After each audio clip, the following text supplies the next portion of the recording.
Thanks very much. So thanks to Cass and to Drew and Karen, and of course to John. Obviously, I inadvertently expanded the panel in the introduction, and that was my error. And what I didn't do was give John the introduction he deserved, because he's made his scheduled appearance as opposed to his scheduled appearance, which is actually now. So it's a real pleasure to welcome Dr. John Ross to the stage for the second time today. John spoke in Melbourne. He was the highest rated speaker of the mainstream conference last year. He's a best-selling author. He's a certified professional reliability engineer, the certification program. He's a former captain of the US Air Force. He's a serving member of the Air Force. He was a commander of the F-111F Field Training Detachment. And he's also a college professor, which is why I think he referred to you as class a little bit earlier. But that was a great panel and beautifully facilitated. So now it's John's chance to deep dive into the critical asset that we're failing to maintain. And obviously we're going to get back into that thing of people. So please welcome John for, I know is going to be a slightly shorter version of your presentation. John Ross, ladies and gentlemen.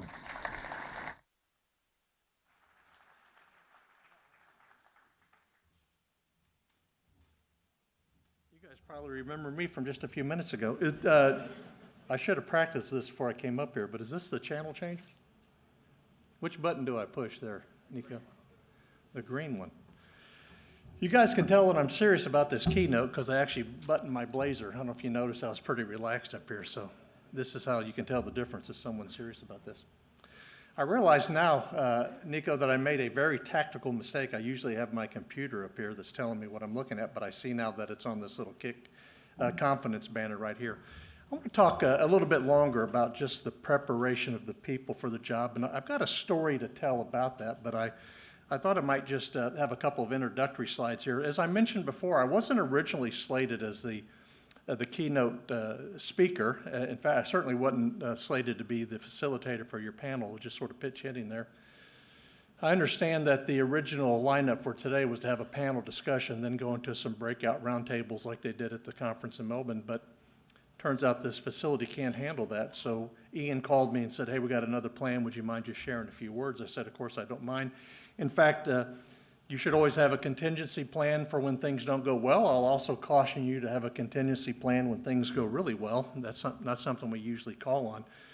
But we use the phrase in the United States as a plan B. I don't know if that's a term that you guys use around the world, something that's sort of my second option. So here's some famous plan Bs from history that you may or may not be aware of. Tom Selleck was originally identified as the person to play Indiana Jones. I don't know if you guys were aware of that. Can you imagine the franchise being different with Tom Selleck? John Travolta was originally identified by the producers of the film Forrest Gump to play Forrest Gump. Now, that would have been a completely different movie, and there would have been a lot of polyester in that movie, of course, if you remember John Travolta.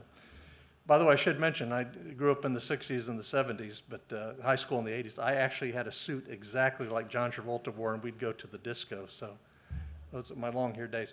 I wonder how many people out there actually know that they filmed the entire movie, Back to the Future, the very first movie.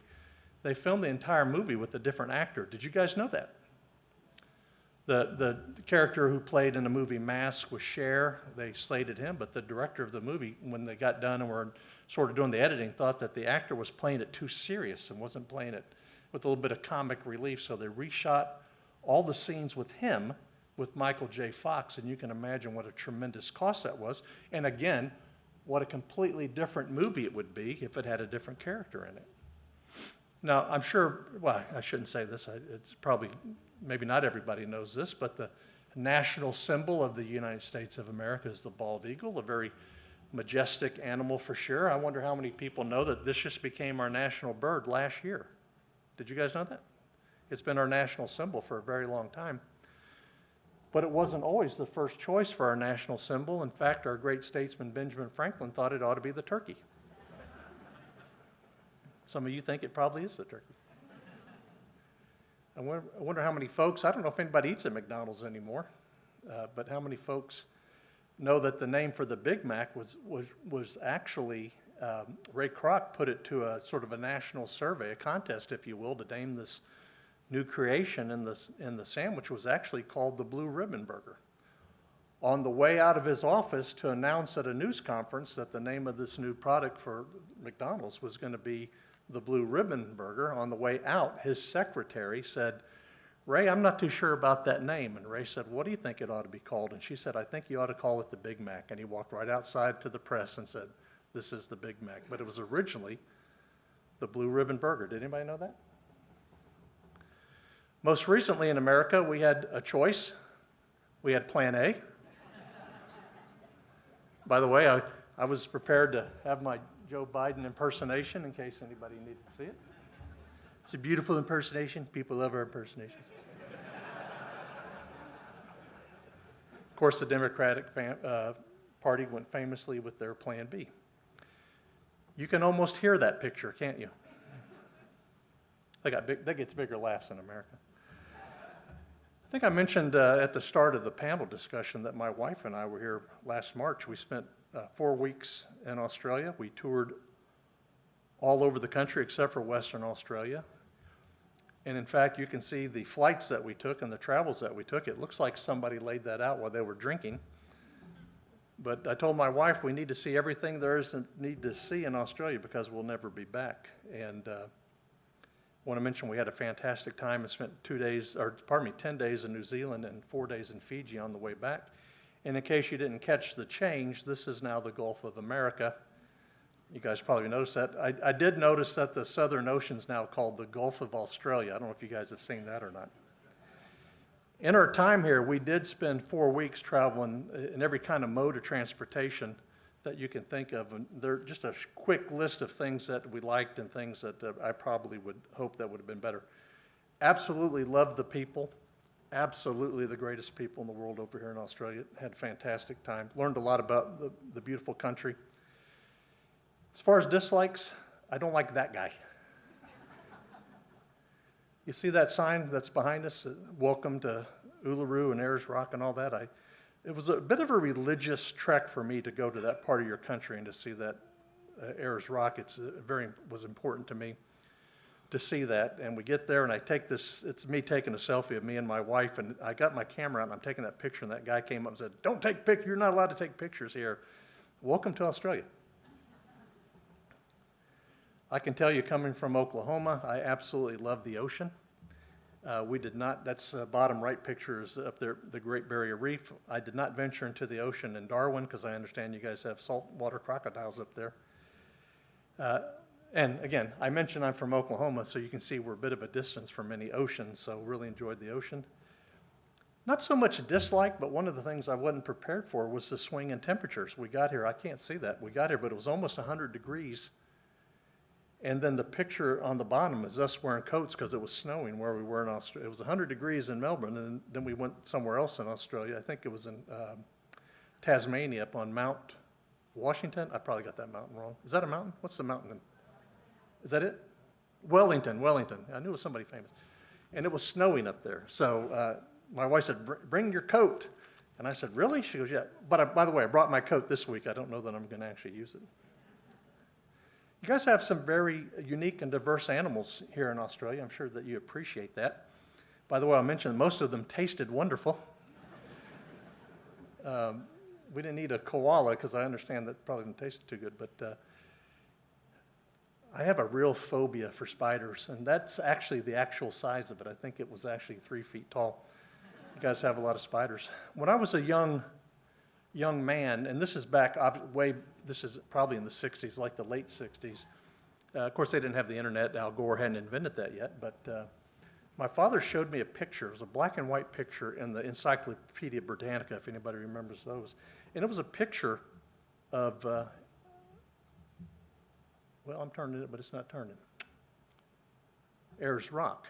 And my dad was a very, very famous man, certainly famous in our family and very well traveled. He said, one of my biggest regrets, and on his deathbed essentially, saying one of the things I regret is I never got to go to this Ayers Rock, and he would describe it to me. And so I told my wife, I said, when we got married, I said, "I'm going to go to Australia if you want to go with me." She goes, "What are you going to do in Australia?" I said, "I'm going to go to this rock right here." And so we built a whole trip around it, but this is actually where I was going. Very much liked it.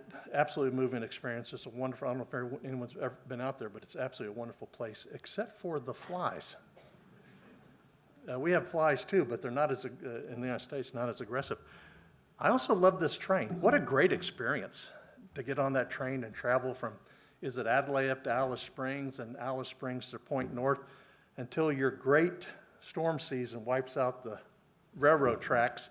And our last 3 hours were in a bus, but what a great way to meet the people. And the town, essentially where the train stopped, we could go no further. The sort of the country club put together a luncheon for 1,200 people, literally on the fly. So absolutely amazing. I didn't mean to say fly, that seems like a pun, but absolutely loved it. Now, you guys probably know, or you should know, that in America, a lot of folks, it's on their, as a matter of fact, I got a couple emails this morning saying, oh, you're in Australia, it's on my bucket list. Americans want to come to Australia. And as small children, most Americans have one iconic thought about Australia, and it's not Perth, it's the Sydney Opera House, right? Fantastic, it's a great structure, world-renowned, iconic. You think Australia, you think the Opera House. Absolutely loved it, fantastic. It's just a wonderful story, too, about the construction. I'm not a big fan of heights, though. We were able to climb, thanks to the mainstream folks, to climb the bridge there. You can't tell, but I'm absolutely gripping, not with my teeth, I should say, or my hands, I'm gripping, holding on to those handrails because I'm deadly afraid of heights. But what a wonderful way to see the city and start our tour of the country. I came across a couple of memes of Australia I thought that you guys might find interesting. I found them kind of funny. I'm hoping you find them at least interesting. We're all just British colonies if you think about it. I lived in England for 4 years. In fact, I lived in Europe for 10. I lived in England for 4 years, and I lived in a little village in a bungalow, and my neighbor was about 180 years old. And he would ask me from time to time, John, how are things back in the colonies? And I said, oh, they're great. We've got 50 of them now. You probably read about it in the paper. But if Australia is the sort of Texas of Britain, I don't think that's a bad place to be. This is how most foreigners see the United States. I can't wait to go to the U.S. and go to New York City. Well, that's not the United States. I want to go to Hollywood, see the movie stars. Well, they're certainly out there, but the rest of the country is Texas. I'm placed in a dot where I was born. You guys see a little dot right there? In Fort Hood, Texas, down in pretty much the Perth Valley area. My wife was born in Amarillo. So I married a Texas woman. We live now in Oklahoma. I'll tell you more about that in a minute. There's one thing, if I could offer up an improvement for your country, it would probably be around this. If you're ready to take some advice from an American, a visitor really, I want you to listen to me, Australians. You have won 2 world wars. You do not have to eat this stuff. I'm asking you to join the rest of the civilized world. A bridge too far. I don't even know what this is, but so I've attended a lot of conferences. I've been in maintenance and reliability for 40 years, and I contend that this organization puts on what I believe is probably the most professional, certainly the most community-centric conference, and it's a real pleasure and honor to be here to speak with you for just a few minutes today. Now, when I go to a conference and I'm sitting out there where you are, I'm always amazed at the quality of the people that get up to provide any kind of keynote. I just want to make you aware I may be one of the most famous people that you've never heard of. I'm not an astronaut, although I've been to conferences where you had an astronaut talking. I'm also not a politician, although I have some political views, but nobody cares about them. I'm not a world adventurer. I'm a world traveler, but I've not climbed any particularly high mountains or swam the English Channel. I'm certainly not an influencer. Nobody dresses like me, or my hope is my children don't anyway. The last conference I was at, an actual CIA spy spoke. I'm not a spy. And I don't think I'm a particularly famous business person. I'm certainly not a billionaire. But I think I have a particular set of skills. Don't worry, I'm not going to hunt you down and kill you. That's not where this is going. But I think I have an important message to say. But I just real quickly, I want to introduce myself so you wonder who this person really is. I've been in maintenance and reliability for 40 years. I started my own business, Maintenance Innovators, about 18 years ago. I was working on my PhD, and I spoke about that a little earlier during the panel. I was writing a paper for my program, and I was the plant engineer at a steel mill, and one of my supervisors walked in it was at night because I'm working schoolwork at home in my office. I can't do any work at home with kids and a busy household. And my supervisor said, John, what are you doing at work? I said, I'm working on this paper. He said, what is it about? So I started laying out this idea that became my actual business. And he said, do you think it would work? And I said, I think, his name's Todd Weisenbach. I said, Todd, I'm convinced that this will work. In fact, why don't we quit our jobs, and we'll start this business, and we'll call it Maintenance Innovators. That's where the name came from. I literally just pulled it out of the air. Now, on second thought, when I have to write my email address, john.ross@maintenanceinnovators.com, I should have come up with a shorter named company, but that's what it is. Now, I've got 3 best-selling books. This last book here, The Storeroom Roadmap, just went to #1 in November of last year. All 3 of my books have hit #1 on Amazon. I was mentioned that I was a college professor. I teach the Maintenance and Reliability Management Diploma program at the University of Wisconsin. And I'm also a bit of a minor celebrity on YouTube, Dr. John's Maintenance Minute. I say minor celebrity, and that's lowercase m, minor celebrity. But I've got a lot of initials after my name, and I've been around for a long time, for 40 years, so I've made every mistake that you're about to make. And I would caution you in the presentations that you hear today and the stories that you share for everyone to listen, because someone's going to mention something they didn't do. And I didn't ask the panel, we ran out of time, but I don't suppose anybody becomes a good effective leader without making some mistakes. In fact, it's probably someone who has made mistakes, learned from them, and learned from other mistakes. Germane to the story that I want to share with you is my time in the Air Force. So I was a captain in the Air Force, served for 11 years. Gulf War veteran, and got a couple of medals there on my chest. And so I was in the service for a long time. I accidentally got into maintenance. No one's asked me, how'd you get into maintenance? I'd like to tell you that as a 2-year-old, I was recruited from some great organization like you have represented here, but literally the time I joined the Air Force, they said, we need maintenance officers. And I just said, that sounds like me, and I became a maintenance officer. Most famously, and as it's connected here to Australia, I was in charge of training the Royal Australian Air Force in maintaining the F-111C. You guys bought a whole lot of F-111Cs. Now, this was back in the 1980s, so it's well before the time that some of you guys have on Earth here. And I think the base was located right there where I've got that little dot on the map. Very professional organization, great officer corps, great enlisted corps, and junior enlisted mechanics and electricians and tradespeople that came over to learn the F-111 from my unit. So that was sort of an international contingency that I was responsible for. Now, I mentioned the name of my company is Maintenance Innovators, and I started that company 18 years ago as a college paper, and I said, I think this would actually work. And I quit my job. Todd Weisenbach did not. He's since retired from the steel mill we worked for, but I've had this company for 18 years and had great fortune. 2 years ago, it became, I was going to say obvious to me, but that's the wrong word. It wasn't obvious. It became unbearable to me 2 years ago. I was commiserating with my wife. I said, there's no real certification for maintenance storerooms, and I don't know where you guys are personally, but in the United States, our maintenance storerooms are absolutely killing us. Now, you guys might have the best storerooms in the world. I don't mean to indict anybody. But our storerooms in the United States, our maintenance storerooms in all industries, really need a lot of work, and no one's paying attention because no one really knows how to do it. So I set out to write a book on storerooms. You just saw that, the Storeroom Roadmap. And even more than that, I contacted a colleague of mine. His name is Justin Smith. He owns a fabulous company in Raleigh, North Carolina called TBR Strategies. And we created an organization, the American Reliability and Maintenance Institute. Now, I want to talk to you guys just real quickly about strategy. 2 years ago, when I'm talking to Justin about starting this company for the sole purpose of offering storeroom certifications, that was the lean I was going on. We're going to do something about just the poorness of storerooms. We're going to do something about it, and I'm going to start a certification program. And I told Justin we're going to name this company Army. Usually it's maintenance and reliability. In fact, you've never written it as reliability and maintenance. You've always written it as maintenance and reliability. But I told Justin we're going to call our company the American. You always got to put American in there so you can have the flag on your website. The American Reliability and Maintenance Institute, for the sole purpose that I can have the acronym Army.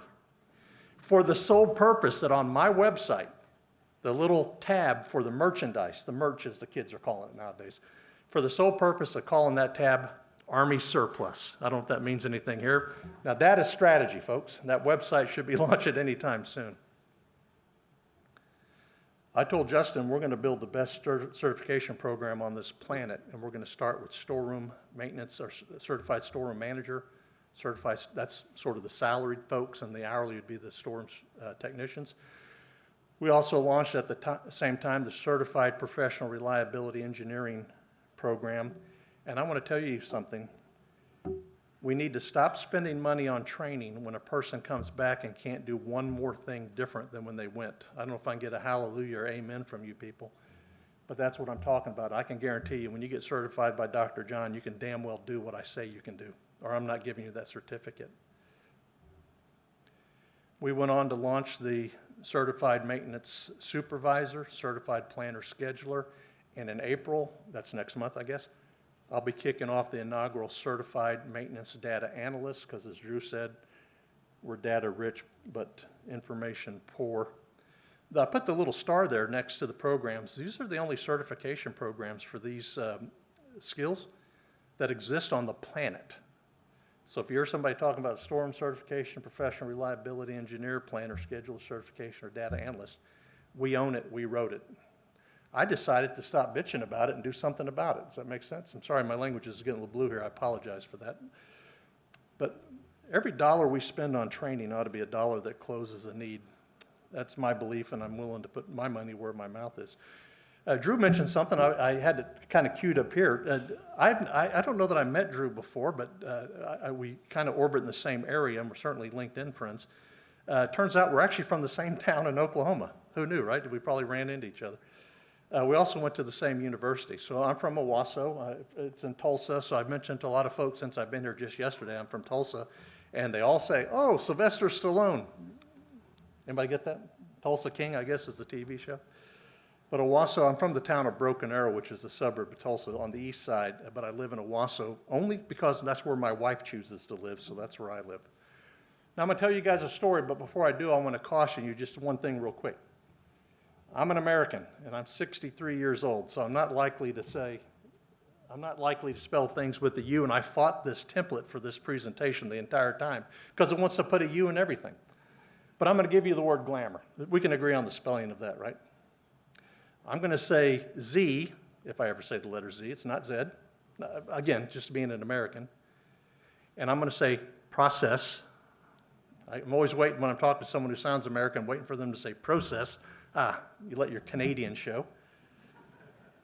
We can agree that cilantro and coriander are the same thing, can't we? Don't make me come back here for a fourth time. And then I put a little flag at the end just so you guys know that I'm serious. I want to caution you guys in this presentation for the rest of the day. There's a bridge in Durham, North Carolina. It's called the Can Opener. You can see it right there, and you can probably figure out why it's called the Can Opener. I'm going to share something with you guys in the next couple of minutes, and you're going to hear things all day long today. And I do hope you'll join me for my workshop tomorrow. It's going to be 6 hours, not telling you what to do, but tell you why you do it, kind of connecting things together. You're going to hear people, very knowledgeable people, that are going to stand up and share what they know. And you're going to go right out and ignore what they said. And I'm here to tell you right now, if you hit that sign, you're going to hit that bridge.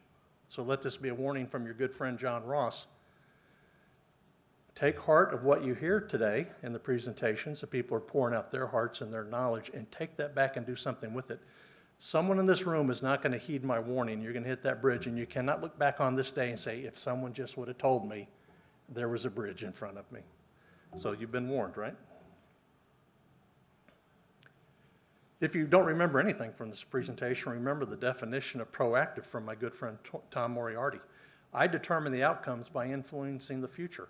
Now, the fact that you're here in this presentation and the fact that you're here today and possibly the workshop tomorrow means someone thought enough of you that you could influence the future. And I'm here to tell you right now, this is the definition of proactive.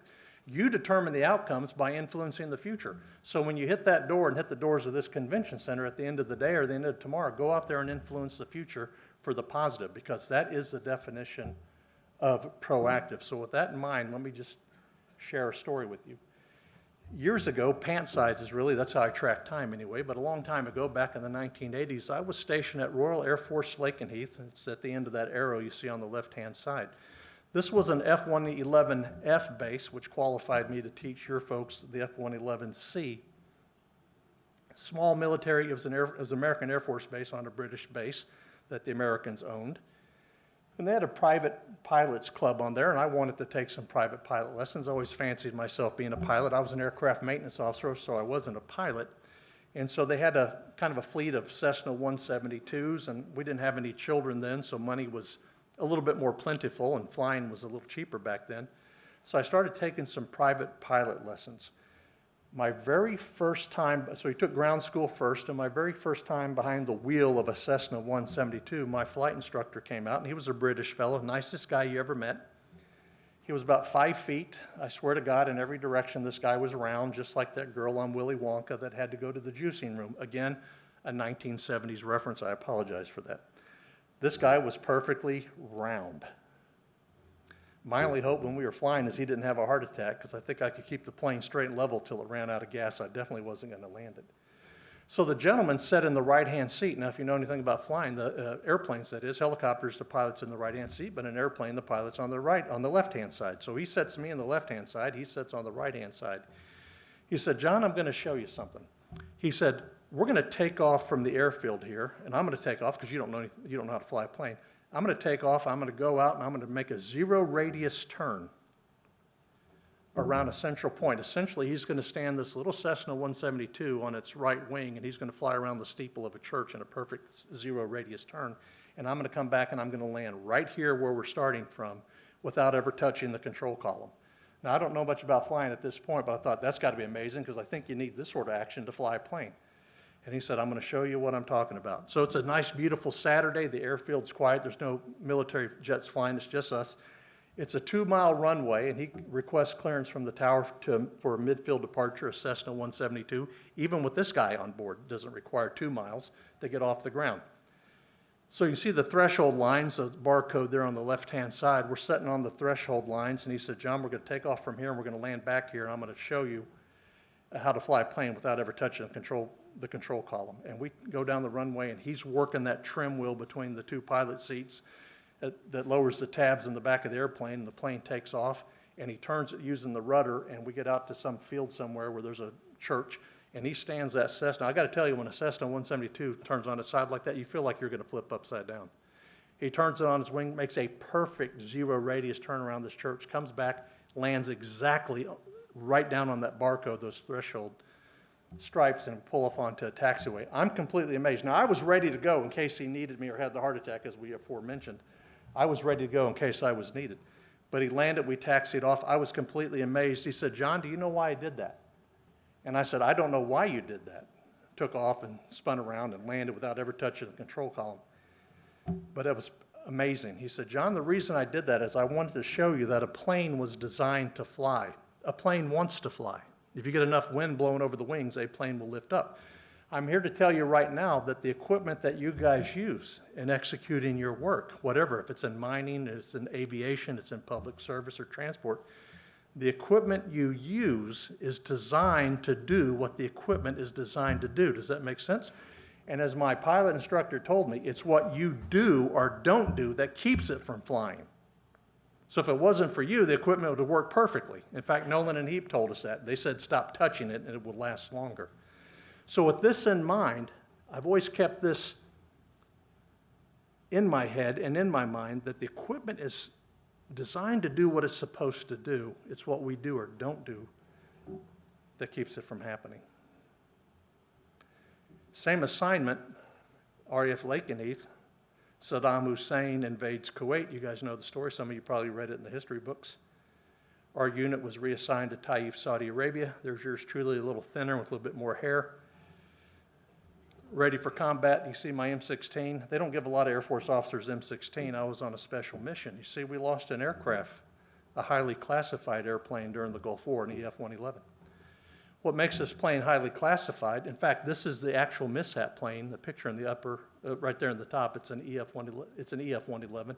It's got a bulbous tail like a football. They actually call it the football. That's the thing that makes it classified.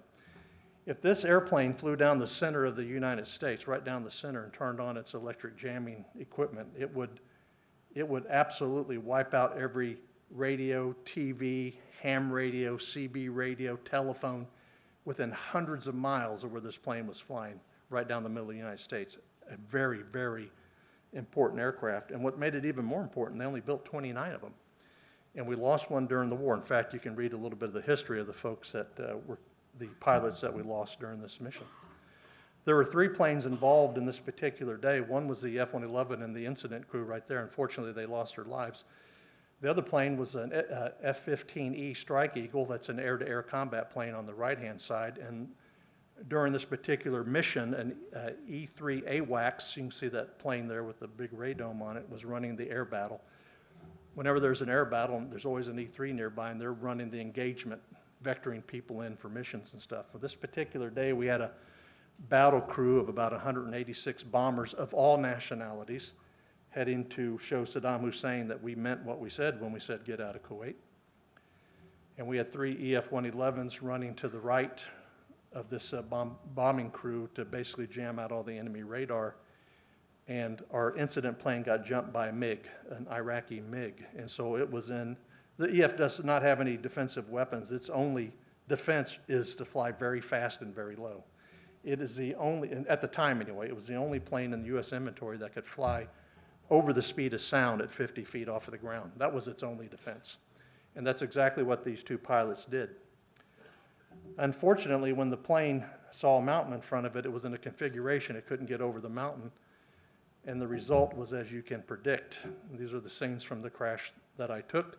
The bottom right-hand picture is the capsule we brought back.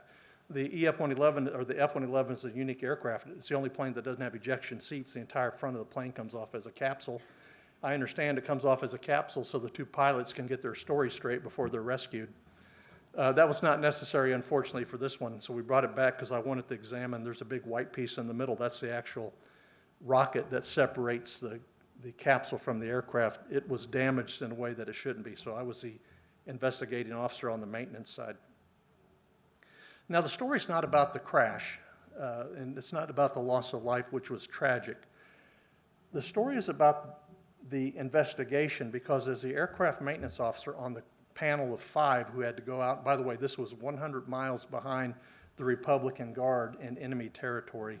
We were in full combat gear, carrying M16s, Air Force officers, and in full chem gear. The Navy SEALs dropped us off and left us. The wreckage was over 2 miles.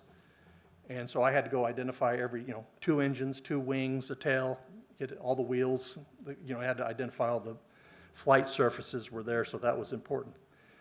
The story actually begins when I get back, because it's very sensitive. We went and got the air crew. They were, of course, passed away. We had to get the bodies and also investigate the site that was behind enemy lines. It was kind of time sensitive, so the first thing we did, it's not the first thing you usually do, but the first thing we did was go out to the crash site, recover the bodies, and come back and start our investigation. This entire time this is happening, the crew chief, the Airman Two-Striper, junior enlisted person, the crew chief that launched this airplane on this mission, is being held at the base in Taif, Saudi Arabia. He's in the only place they could sequester him, because it's very important you take that person and separate him from everybody so people can't influence his story, if you will. We're not trying to court-martial or get someone in trouble by any means, but I want to get the truth, and I don't want somebody else influencing him. The only place they had to hold somebody on this temporary air base was the jail. And so when I got there, this young kid, Two-Striper, he's probably about 19 years old. He's actually in jail, but they don't close the door. He's not in jail, but they're sequestering him. So I need to speak to this person about everything that went on with the launching of this aircraft and make sure there wasn't something that could have been detected, because we didn't know why the plane crashed. So I called to see this young guy, and I'm sitting up and I'm in an aircraft hangar. I got a little, military, little metal chair and a little metal desk, and it looks like an Inquisition. I had everything but a 25-watt light bulb and a waterboarding setup. So it looked like this kid was going to be in trouble. And I've told the story enough that I hope I don't get choked up, but I do, because the circumstances around this were so tragic, and this young kid had essentially been in the brig for 4 or 5 days when I got there. Before he showed up, his sergeant, his non-commissioned officer in charge of his unit, came in and said, "Captain Ross, I want you to take it easy on this kid." I said, "Okay." He told me about him being held in the jail, and said he really feels horrible, because I want you to imagine this. You're going to see the scene. You guys have seen the movies, right? The plane's taxiing out, and the crew chief is doing the old like this, and You know, you guys see these kind of movies, and his name's on the side of that airplane, and he's a junior enlisted guy, and he's proud to be over there representing his country, and he's standing there when all the planes come back except for his. And I don't know if you guys can picture that, and it happens quite a bit, and I've seen it a few times. When your plane doesn't come back, it's really soul hurting. It hurts because you think, now you're going through your mind, did I leave some pin in? Did I see something I should have said something? So this kid comes in, and I ask him to, I've got the tech manual for how you launch an F-111, the crew chief functions, and I asked this kid, again, he's shaken, his eyes are red, he's been crying for days, he just wants to go home. His air crew is dead, he knows that now. And I'm sitting there, the Grand Inquisitor saying, Airman, I want you to walk me through the launch of this aircraft.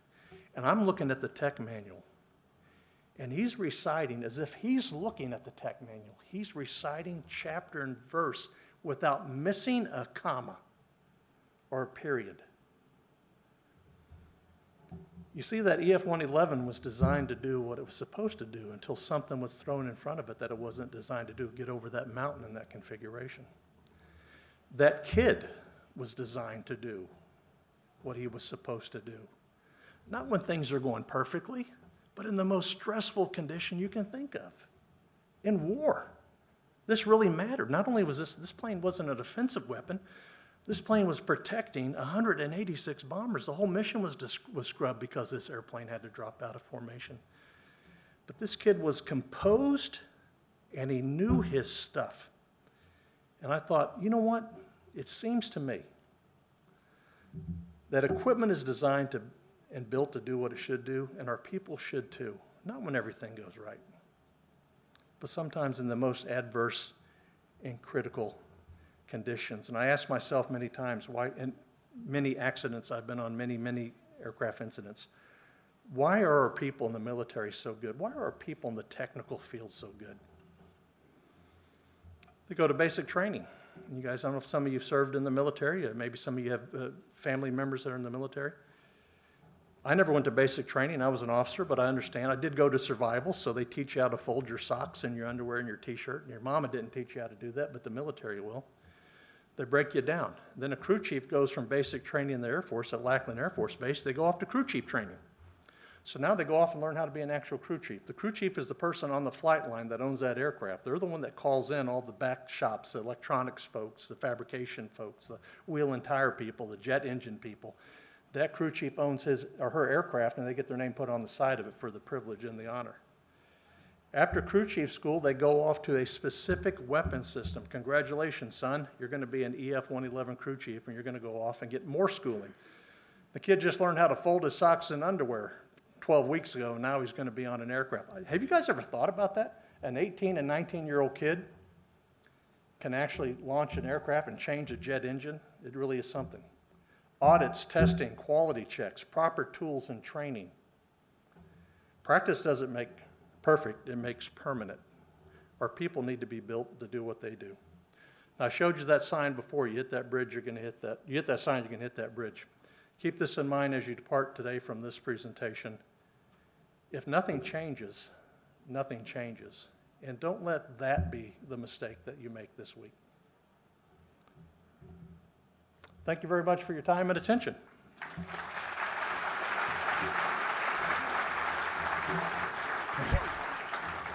Thank you very much.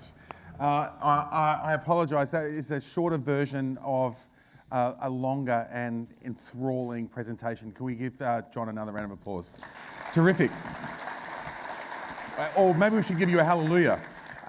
Now, you'll be at the Prometheus corner with also with Cass and Drew to answer any more questions. I'd ask you to fill in the evaluation forms. So that is the one thing that we really have that lets us know exactly what your thoughts are and what you enjoy. Again, I just want to stress that John's presentation is longer and it's deeper, and so keep that in mind. I talked about the event app at the very beginning. Has everyone signed into the app? Everyone's good with that? The one thing I would say to you about the app is there's the cog on the top right-hand side of the app. If you hit that cog, and then there's a refresh button on the next screen, the little far left-hand button, that's the refresh button. That'll change all the speakers that available or not available, if anything's changed within the presentation. Otherwise, demo sessions in Prometheus and the SAP Rising area. There's the innovation theatres as well, thanks to Baker Hughes. Great food from Science, and your chance to get some prizes or gifts for other people, you know, from the exhibitors. You know, Christmas, I would say Christmas is coming, but it's not. But it is my older brother's 60th birthday tomorrow, and I'm just going to be thrilled to be getting that stubby holder and coffee cup and stuff. This is the best. So get out there. Thanks again for your attention this morning. I know it's gone a little bit longer than expected. You've got a great afternoon or great morning and afternoon ahead. I'll see you later in the day. So thanks again. Can we give our speakers one last round of applause? Thank you. Enjoy your morning tea.